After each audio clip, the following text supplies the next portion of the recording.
राधे राधे। जय श्री कृष्णा, जय श्री राम।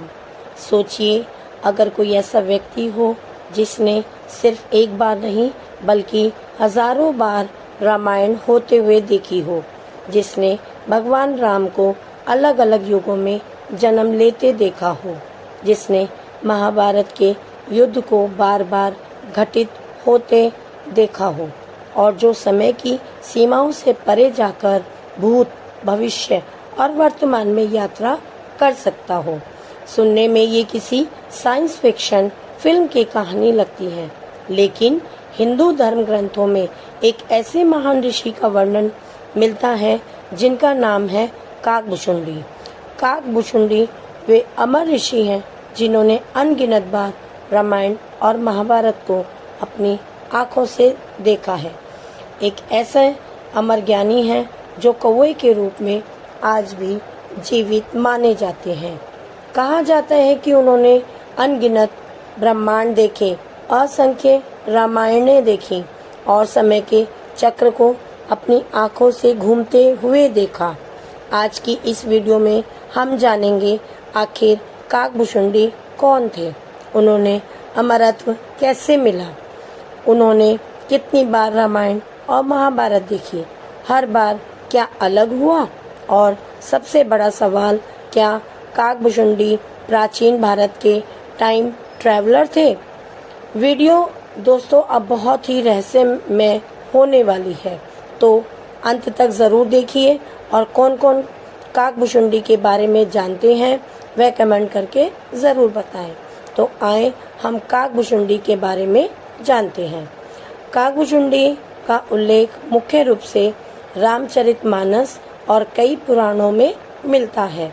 वे भगवान राम के परम भक्त थे, लेकिन सबसे चौंकाने वाली बात ये है कि वे इंसान नहीं थे, वे एक कौवे के रूप में रहते थे। अब सवाल उठता है कि कोई ऋषि कौवा कैसे बन सकता है। इसके पीछे एक बेहद ही रोचक कहानी है। कहा जाता है कि अपने पिछले जन्म में काकभुशुंडी एक ब्राह्मण थे। उन्होंने भगवान शिव की भक्ति का बहुत अभिमान था। वे भगवान विष्णु और श्री राम को कम महत्व देते थे। एक दिन उनके गुरु ने उन्हें समझाया कि भगवान शिव और विष्णु एक ही परम सत्य के रूप हैं, लेकिन अहंकार में डूबे उस ब्राह्मण ने अपने गुरु का अपमान कर दिया। तभी भगवान शिव प्रकट हुए। शिव जी अपने भक्त का अपमान सह सकते थे, लेकिन गुरु का अपमान नहीं। उन्होंने उस ब्राह्मण को श्राप दिया कि वह कौवे की योनि में जन्म लेगा, लेकिन बाद में गुरु की प्रार्थना पर भगवान शिव का क्रोध शांत हुआ। उन्होंने कहा, तुम कौवे के रूप में जन्म लोगे, लेकिन तुम्हें अमरत्व प्राप्त होगा। तुम समय और मृत्यु से परे रहोगे और भगवान राम की अनंत कथाओं के साक्षी बनोगे। और यहीं से शुरू होती है दोस्तों काकभुशुंडी की अद्भुत यात्रा। आप सोचिए, एक ऐसा प्राणी जो मरता नहीं, जिस पर समय का असर नहीं होता और जो हर युग को देख सकता है, तो वह क्या क्या देख सकता होगा। धर्म ग्रंथों के अनुसार काकभुशुंडी ने सिर्फ एक पृथ्वी नहीं बल्कि अनगिनत ब्रह्मांड देखे। उन्होंने देखा कि सृष्टि कैसे बनती है, कैसे नष्ट होती है और फिर दोबारा शुरू होती है, यानी वे साइकिल ऑफ टाइम के साक्षी थे। हिंदू धर्म में समय को सीधी रेखा नहीं माना गया है, यह एक चक्र है। सतयुग, त्रेता युग, द्वापर युग, कलयुग, फिर दोबारा वही चक्र शुरू, और काकभुशुंडी हर चक्र में मौजूद रहे। यही कारण है कि उन्हें काल के पार देखने वाला ऋषि कहा जाता है। अब आते हैं सबसे रहस्यमयी प्रश्न पर, आखिर काकभुशुंडी ने कितनी बार रामायण देखी। धर्म ग्रंथों में इसका कोई निश्चित नंबर नहीं दिया गया है, लेकिन कहा गया है कि उन्होंने असंख्य बार भगवान राम का अवतार देखा है, यानी हर नए कल्प में, हर नए ब्रह्मांड में भगवान राम अलग रूपों में प्रकट होते रहे। और काकभूषुंडी हर बार उनके साक्षी बने। लेकिन सबसे चौंकाने वाली बात ये है कि हर रामायण बिल्कुल एक जैसी नहीं थी। हाँ, आपने सही सुना है। ये काकभूषुंडी के अनुसार अलग अलग ब्रह्मांडों में रामायण की घटनाएं थोड़ी अलग होती थी। कहीं भगवान राम का रूप अलग था, कहीं सीता माता का स्वरूप अलग था, कहीं युद्ध की परिस्थितियां अलग थी। लेकिन एक चीज हर बार समान रहती थी, धर्म की विजय। यानी चाहे ब्रह्मांड कोई भी हो, अंत में सत्य हमेशा जीतता था। अब काकभूषुंडी ने गरुड़ जी को बताया था कि उन्होंने ऐसे ऐसे संसार देखे जहाँ भगवान राम का रंग अलग था।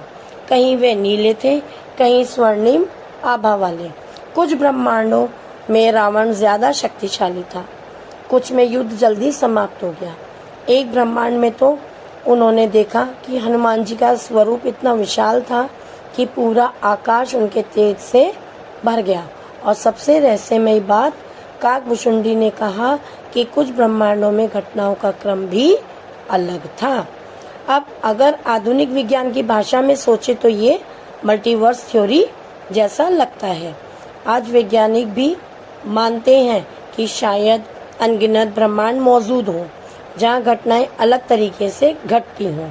और हजारों साल पहले हमारे ग्रंथों में काकभूषुंडी यही बताते नजर आते हैं। अब सवाल आता है, क्या काकभूषुंडी ने महाभारत भी देखी थी?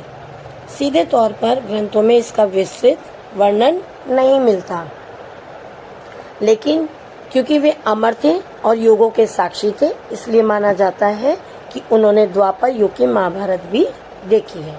कल्पना कीजिए, उन्होंने श्री कृष्ण को देखा होगा, कुरुक्षेत्र का युद्ध देखा होगा, गीता का उपदेश सुना होगा और शायद उन्होंने महाभारत को भी अलग अलग ब्रह्मांडों में अलग अलग रूपों में घटित होते देखा हो।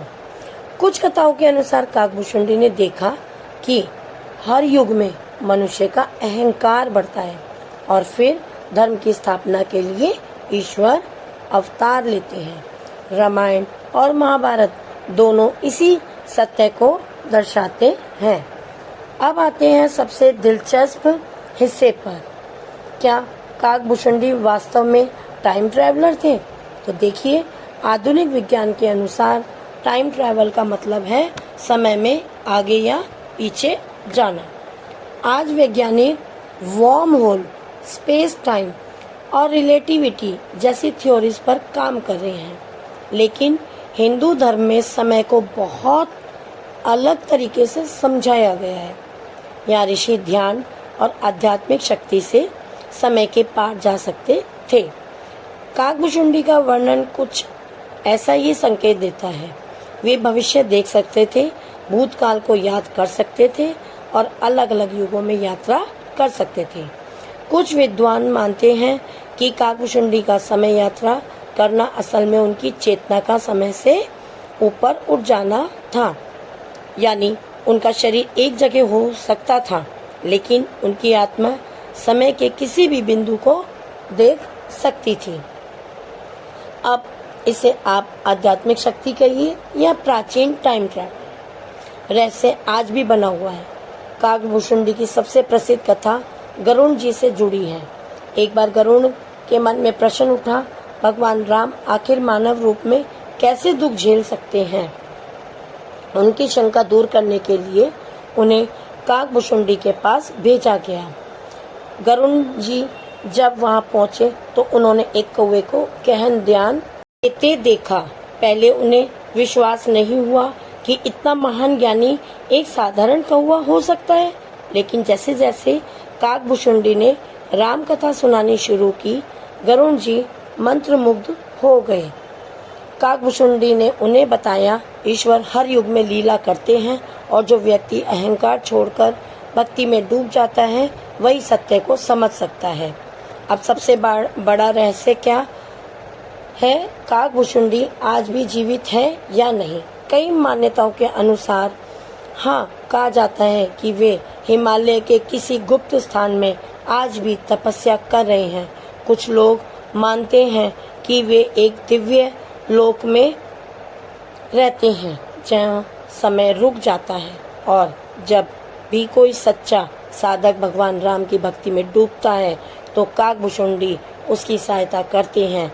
यह सिर्फ आस्था है या सच, कोई नहीं जानता, लेकिन भारत की आध्यात्मिक परंपरा में काकभुशुंडी को अमर माना जाता है।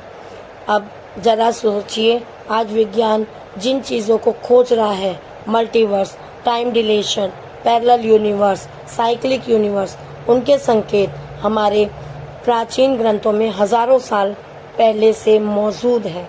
काकभुशुंडी की कथा हमें यही सोचने पर मजबूर करती है कि क्या प्राचीन ऋषियों को ब्रह्मांड के ऐसे रहस्य पता थे जिन्हें आज का विज्ञान धीरे धीरे समझ रहा है। शायद और शायद नहीं, लेकिन इतना ज़रूर है कि ये कथाएं सिर्फ धार्मिक नहीं बल्कि दार्शनिक और वैज्ञानिक सोच को भी जन्म देता है।